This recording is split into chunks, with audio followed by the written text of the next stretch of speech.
This person, KDO_92, basically saved Pantheon Rise of the Fallen from almost certain doom.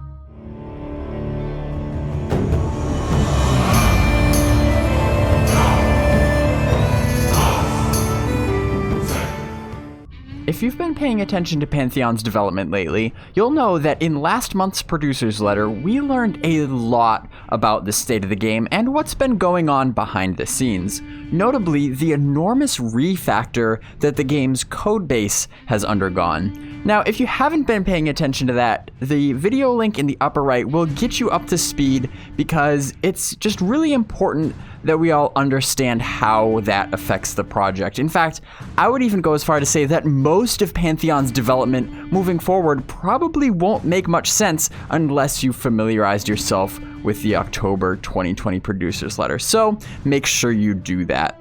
Anyway, in that video, I said, I'm willing to bet that the hiring of Kyle Olsen, who's their new lead programmer, who came on around the middle of last year when all this was going on, I think that played a major role in all this. And it turns out I was right, because Kyle recently appeared on the Pantheon Developer Roundtable to talk more about what he's been doing on the front lines. Now, if you're particularly interested in programming, I recommend you listen to that roundtable in its entirety, and I'll provide a link to that as well in the description, because he does touch on a lot of the more technical aspects. But for the sake of this video, I mainly want to highlight the most important parts that anyone who's interested in the project should know about, because, like I said, these changes that Kyle has and is making to the code mark a major turning point in the game's development trajectory. And if you want to keep up with all future Pantheon developments, hit the subscribe button now, because that's exactly what I do here.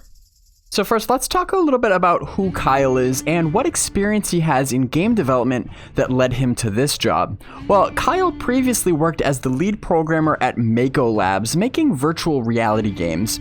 But he has been specializing in Unity since its release and has spent most of his professional career as an independent contractor where various game studios would bring him on as a sort of expert consultant to thoroughly inspect the code of a game and diagnose or clean up any problems that it might have to make sure that it was fit to be launched. But now, of course, he's been hired as the lead programmer for Visionary Realms, where he has the opportunity to truly set things up the way he knows they should be done from the ground up. Because as we learned in the producer's letter, the way the code of Pantheon had originally been structured was just not going to be sustainable for the full-scale MMO that it needs to be at launch. And Kyle knew that, so that's where he came in and performed some major surgery to put things on the right track. We've removed, I'm not sure if I should even say it, but we've removed hundreds of thousands of lines of code since I've joined. I've probably removed more code than I've written, just in terms of cleanup. Like, the frameworks that we're putting in place are a lot more terse. They're smaller and succinct. They're more succinct. They get the same amount done, but with a lot less code. So at the end of the day, I'm deleting a lot more than I'm adding when it comes down to it. So with that old clunky code out of the way and a much more streamlined infrastructure in place, Kyle explained how this new framework allows for much more rapid implementation moving forward. Now, of course, when you strip a system down, usually the first order of business is to reincorporate the functionality that had already been designed, such as the player classes. But again, thanks to the new tools Kyle has built, this can be done much faster than was originally possible. So the Rogue got built to probably 90 to 95% completeness in 2 weeks from scratch.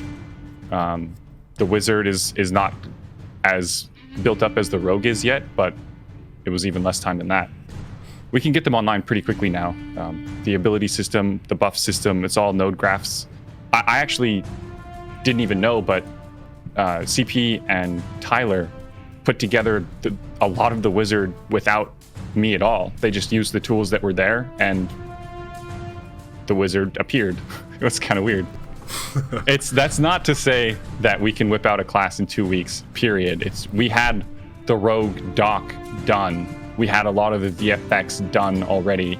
We knew where the class needed to go. So that was 2 weeks of me having all of that and sitting down and developing the missing pieces of the ability tooling to make it work.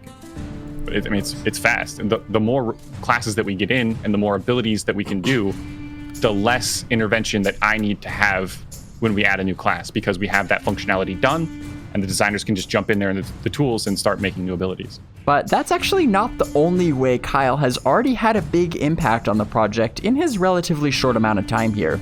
Because when he joined the team, he brought with him a sort of secret weapon. I like the networking. I started working on the network library that we are/will be using, depending on the context. Before I even started here, it was something that I was doing in my free time anyway. That's like I said, I like frameworks. I like the big picture stuff for programming. I like to build the things that other people build the things with. If that makes sense. Yeah, absolutely. So networking for me is big. We've got some really, really cool net tools now that we've developed in-house that other people are also interested in, believe it or not. So it's exciting. That's my favorite part of the project for sure, is the netcode.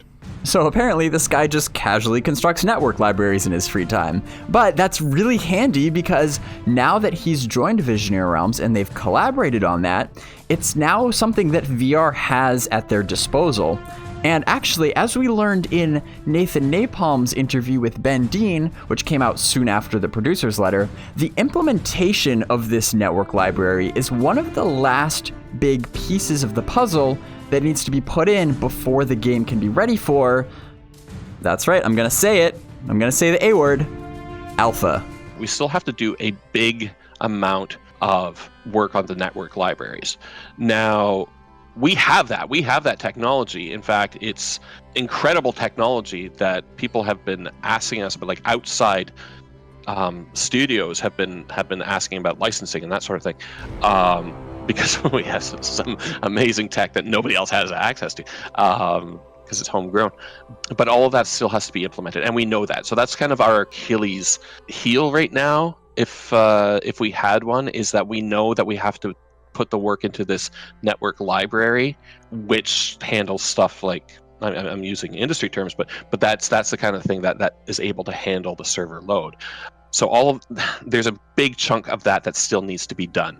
And once that's done, it's theoretically possible to have, hundreds of thousands of collision-enabled objects in the world, which again is a lot of industry jargon. But what it means is that technologically, it's pretty freaking cool. We can have a lot of people in. We can have a lot of things happening that aren't seen in a lot of MMOs and online games. So at some point, once this network library is fully implemented and we have this power, server load isn't going to be that big of an issue.